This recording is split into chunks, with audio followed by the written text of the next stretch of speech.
everybody, today I'm going to be doing my review for the Insurgent movie. So I saw this movie on opening night at 10 o'clock, and if you really love this movie, like if you just adored it, then you might want to refrain from watching this, because I really hate to say it, but I really did not like this movie.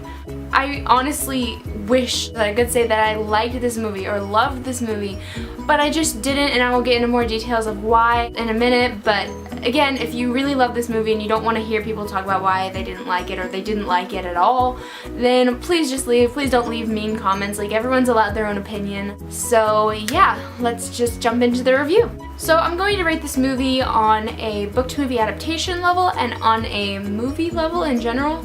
I think for book to movie adaptation, I would give it about a 3 or a 4 out of 10.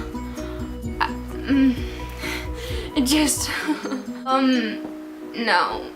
As a movie as a whole, I know that I was at the theater with a few people who hadn't read the book. They actually really liked it, and I think they were all giving it about a 5 out of 10, and I think I'd agree with that. If you haven't read the book at all or anything like that, then I think you might enjoy it. Yeah, I mean, my sister hasn't read the book and she saw it and really liked it. Maybe my opinions will change after seeing it again, but I really highly doubt it. With Divergent, all of the differences, I was just a little angry, but like, I could still enjoy the movie. But then after I saw it again and just listened to music, I was like, I fell in love with that movie. This movie, it bombed.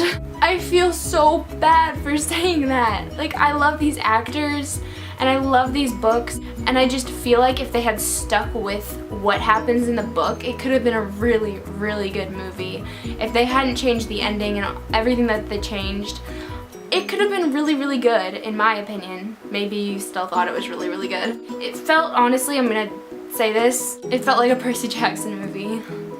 It felt like they took the general outline of Insurgent and a couple of the little details, just a couple, and made a movie and filled everything in. Like, honestly, whenever something from the book would come up, I'd be like, oh! Like, get so excited, but that rarely happened. It was like 5 times maybe.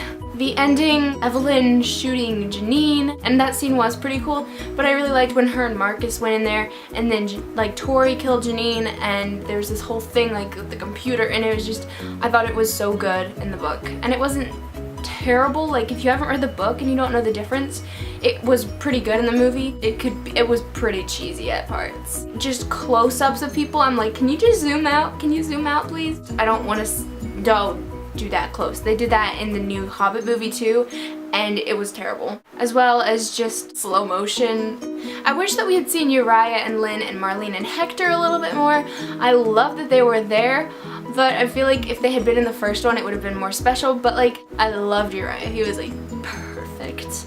Lynn had a few lines. Hector had 0 lines, I'm pretty sure, except for, like, you know, when he was up on the ledge. And Marlene literally didn't say anything until she was right before she died, and she was like, turn over Tris Pryor, this murders will happen every day. I want Marlene, I want their friendship. No. The credits at the end were so long because there was so much CGI in this movie. I feel like almost basically the entire movie was CGI. And also at the end with the message that was inside the box, they didn't even mention that that was Edith Pryor. And Tris's descendant sort of started the faction system. They didn't even mention that. Like, if you haven't read the books, you don't even know that. And it's like, oh, why? I can't remember. I mean, I just reread Insurgent, but I can't remember exactly, like, did the entire city see that message? Because like all the factions were combining together and the doors were opening and they were all leaving, and in the book it was just a few of them, not the entire city. So I don't know how they're gonna handle that in Allegiant Part 1. Also, Tris had no problem holding a gun. We did get very deep into her guilt with not really killing her parents, but sort of, but not really, and killing Will. Really loved the truth serum scene, actually. I just feel like Shailene's acting in that scene was phenomenal. Oh, that was so emotional, and I loved that scene. It was not exactly just how I pictured it, but it was pretty close and just fantastic. Like, Shailene Woodley, yes. And along with her not being able to hold a gun, no mention of her bullet wound in her shoulder. And people were like touching her shoulder and I was like, oh, pain. But no, like if you watch, she's wearing like a sleeveless nightgown in Amity and there's like no bullet wound in her shoulder, is there? I'm not really sure, but I kind of don't think it's there. It's like they just forgot about it. Marcus didn't really play a big role in this movie. There was no like him conspiring with Joanna and no him driving Tris and Christina to wherever they went. I can't remember off the top of my head. He was just a bigger part in the book. Also, no Tris on peace serum.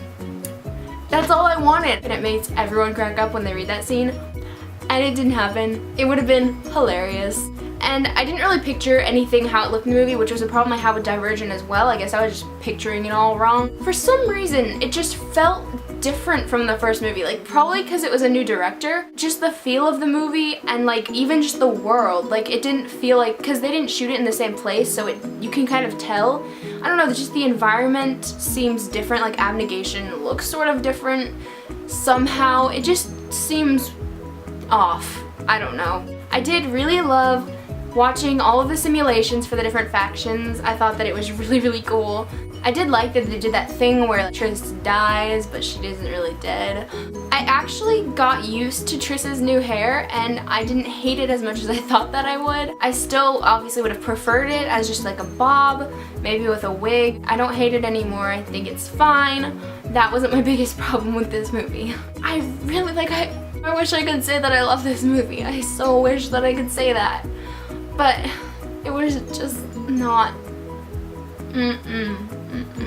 Like, I feel terrible to the actors and the director and everything for saying this, but I mean, just try and stick closer to Allegiant, or maybe don't, actually. Allegiant's pretty boring. I sound like a complete troll and hater in this video, so I'm sorry.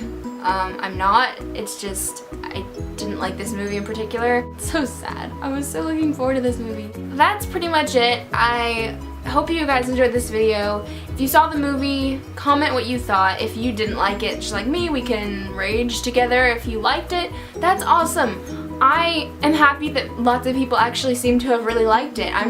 This is one of those rare occasions where I really disliked the movie. I'll still buy it when it comes out. I'm still gonna see it on my birthday. But I just don't love it. Anyway, thank you guys so much for watching, and I will talk to you guys in my next video. Bye!